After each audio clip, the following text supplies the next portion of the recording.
नमस्कार दोस्तों, result clear में आपका स्वागत है। मित्रों, हम लोग देख रहे थे सीटेट जुलाई 2024 के लिए सोशल साइंस, जिसमें हम लेकर चल रहे हैं कक्षा 6 का इतिहास। तो आज कक्षा 6 के इतिहास में अध्याय 7वां है। अध्याय का नाम है गांव, शहर और व्यापार। इस अध्याय में सबसे पहले हम लोग देखेंगे लोहे के औजार और खेती। इस उपमहाद्वीप में लोहे का प्रयोग लगभग 3000 साल पहले शुरू हुआ। महापाषाण कब्रों में लोहे के औजार और हथियार बड़ी संख्या में मिले हैं। तो इससे पहले जो हम लोगों ने चैप्टर पढ़ा है मित्रों, महापाषाण कब्रों में हम लोगों ने देखा कि लोहे के औजार और हथियार बड़ी संख्या में मिले थे। करीब 2500 वर्ष पहले लोहे के औजारों के बढ़ते उपयोग का प्रमाण मिलता है। इनमें जंगलों को साफ करने के लिए कुल्हाड़ियाँ और जुताई के हलों के फाल शामिल हैं। तो करीब 2500 वर्ष पहले लोहे की मांग मार्केट में बढ़ने लगा और उसकी उपयोगिता भी बढ़ने लगी, जिसमें से इनमें जंगलों को साफ करने के लिए कुल्हाड़ियाँ और जुताई के हल के फाल मिले हैं। कृषि उत्पादन बढ़ाने के लिए उठाए गए एक अन्य कदम सिंचाई के बारे में देखते हैं। तो समृद्ध गांवों के बिना राजाओं और उनके राज्यों का बने रहना मुश्किल था। जिस तरह से कृषि के विकास में नए औजार, रोपाई महत्वपूर्ण कदम थे, इस तरह से सिंचाई भी उपयोगी साबित हुई। तो मित्रों, समृद्ध गांवों के बिना राजाओं और उनके राज्यों को बने रहना बहुत ही मुश्किल था, क्योंकि कृषि के विकास में नए औजार और रोपाई के जो महत्वपूर्ण कदम थे, उसी तरह से कृषि के लिए सिंचाई भी बहुत ज़रूरी था। इस समय सिंचाई के लिए नहरें, कुएं, तालाब और कृत्रिम जलाशय बनाए गए। तो इस समय के जो राजा थे वह सिंचाई के लिए नहर, कुएं, तालाब और कृत्रिम जलाशय बनवाए। अब देखते हैं कि सिंचाई से आए परिवर्तन क्या थे। तो राजा को सेना, महल और किले बनवाने के लिए धन चाहिए। वे किसानों से कर लेते थे। कर अदा करने के लिए किसानों को उत्पादन बढ़ाना था। यह सिंचाई से ही संभव था। राजाओं ने सिंचाई की योजना बनाई, धन खर्च किया, लोगों द्वारा परिश्रम किया गया, कृषि उत्पादन बढ़ा, राजस्व भी बढ़ा और किसानों को लाभ मिला, क्योंकि अब उत्पादन का अनिश्चितता घटी। तो कहने के ये मित्रों कि जब राजा सेना रखेगा, महल बनवाएगा और किले बंदी करेगा, तो उसके लिए धन चाहिए था, तो वह किसानों से ही वसूलता था। तो उस समय सिंचाई के साधन नहीं थे, जिसके वजह से किसानों की उत्पादकता नहीं बढ़ रही थी। तो राजा ने क्या किया कि सिंचाई की योजना बनाई, उसमें धन खर्चा किया और उस समय के लोगों ने परिश्रम किया, जिसकी वजह से कृषि का उत्पादन बढ़ा, राजस्व भी बढ़ा और किसान क्या कर सकते थे कि आसानी से राजा को कर दे सकते थे। तो किसानों को भी इससे लाभ हुआ, उसकी उत्पादकता भी बढ़ी। अब देखते हैं कि गांव में कौन रहते थे। इस उपमहाद्वीप के दक्षिणी तथा उत्तरी हिस्से के अधिकांश गांवों में कम से कम 3 तरह के लोग रहते थे। तमिल क्षेत्र में बड़े भूस्वामियों को वेल्लाला, साधारण हलवाहों को उड़वार और भूमिहीन मजदूर को दास, कडेसियार और आदिमई कहा जाता था। तो तमिल क्षेत्र में बड़े भूस्वामी जो थे उनको बेलाला कहा जाता था। साधारण हलवाहों को उड़वार कहा जाता था। जो कि भूमिहीन मजदूर थे उनको दास, कैडिसियार और आदिमई कहा जाता था। देश के उत्तरी हिस्से में गांव का प्रधान व्यक्ति ग्राम भोजक कहलाता था। तो देश का जो उत्तरी हिस्सा था उसमें गांव का प्रधान रहता था और उस गांव के प्रधान को ग्राम भोजक कहा जाता था। अक्सर एक ही परिवार के लोग इस पद पर कई पीढ़ियों तक बने रहते थे, यानी ग्राम भोजक पद आनुवंशिक था। तो कहने का मतलब ये है मित्रों कि एक ही परिवार के लोग, अर्थात अगर वो मर गया राजा तो फिर उसके बच्चे, इस तरह से ग्राम भोजक का जो पद था वह आनुवंशिक था। ग्राम भोजक के पद पर आमतौर पर ग्राम का सबसे बड़ा भूस्वामी होता था। साधारणतः इनकी जमीन पर इनके दास और मजदूर काम करते थे। राजा कर वसूलने का काम दास और मजदूर को सौंप देता था।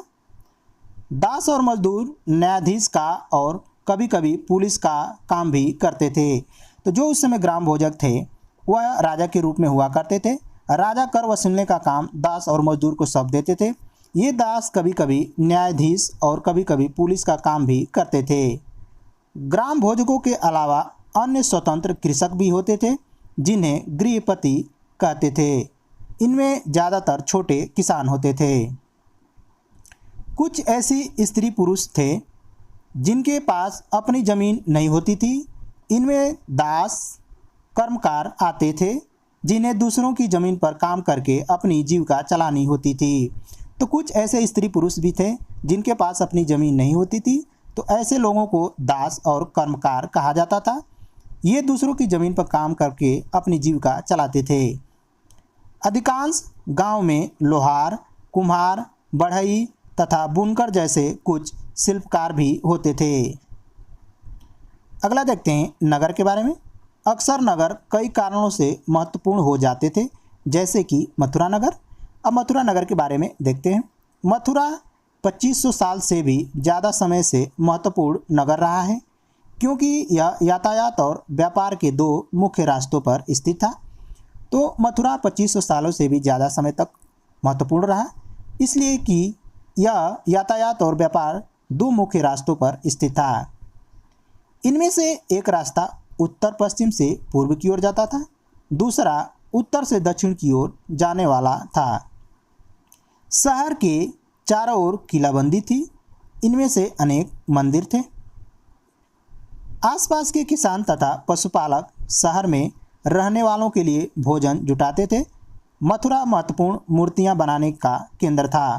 तो कहने का मतलब यह है कि शहर के चारों ओर किलाबंदी थी और इसमें अनेक मंदिर थे। आसपास के किसान जो होते थे और पशुपालक जो होते थे वो शहर में रहने वाले लोगों के लिए भोजन जुटाते थे। मथुरा महत्वपूर्ण मूर्तियां बनाने का भी केंद्र था। मथुरा में प्रस्तर खंडों तथा मूर्तियों पर अनेक अभिलेख मिले हैं।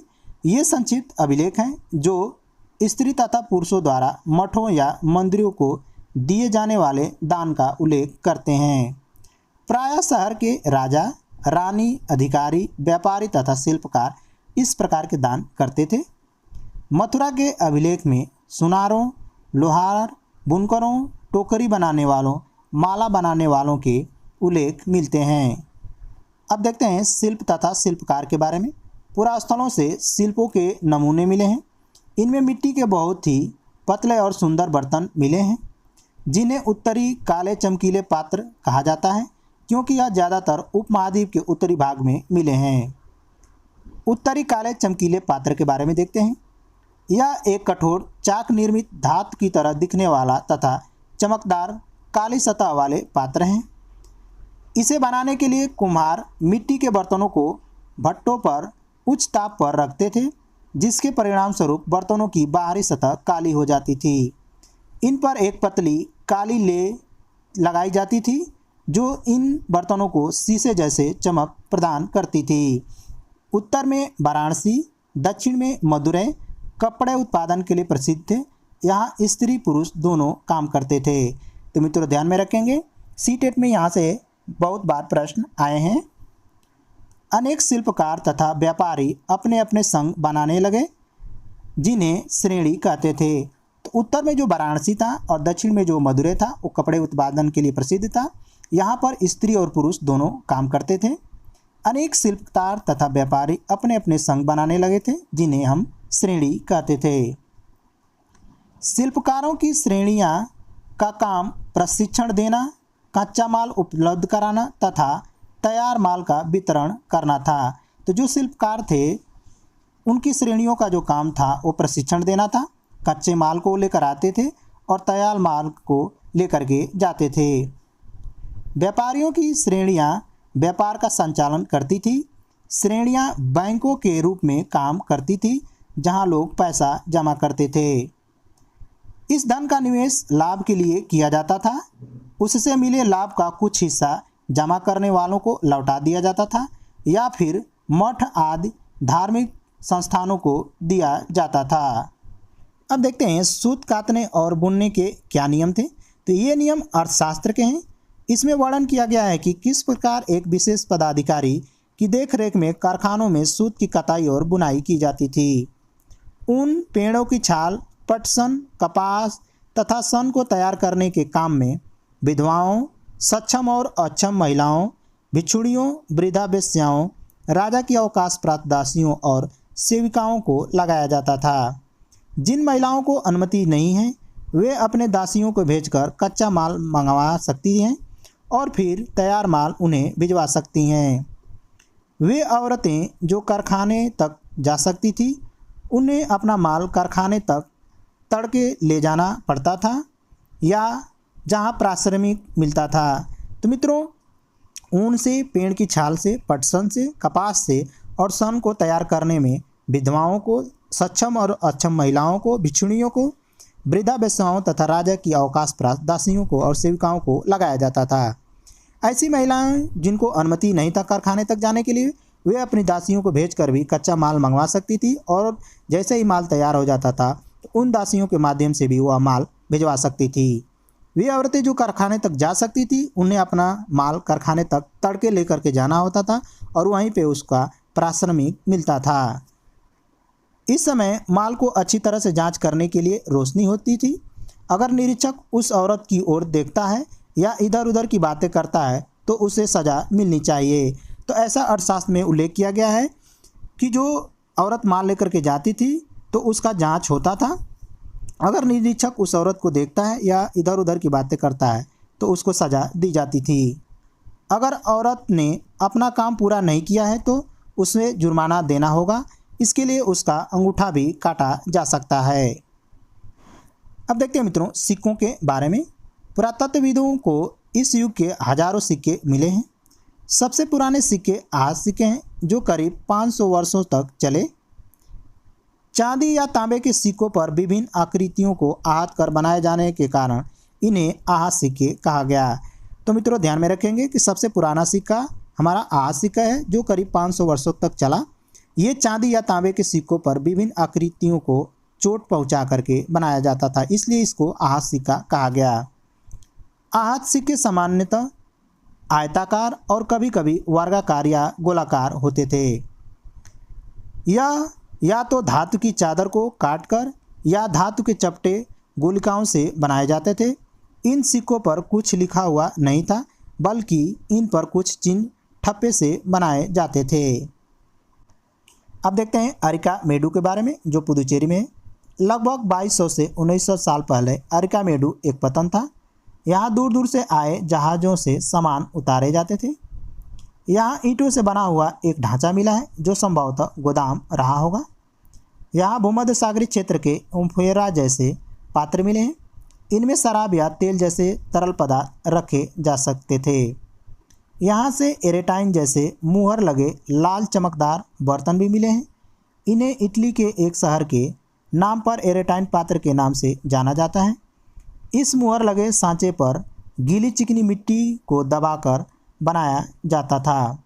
यहाँ रोमन लैंप, शीशे, बर्तन तथा रत्न भी मिले हैं। देखते हैं बेरी गांजा के बारे में। बेरी गांजा की सकरी खाड़ी में समुद्र से आने वाले के लिए नाव चला पाना बहुत मुश्किल होता था। तो बेरी गांजा जो कि सकरी खाड़ी में समुद्र से आने वाले के लिए नाव चला पाना बहुत ही मुश्किल होता था।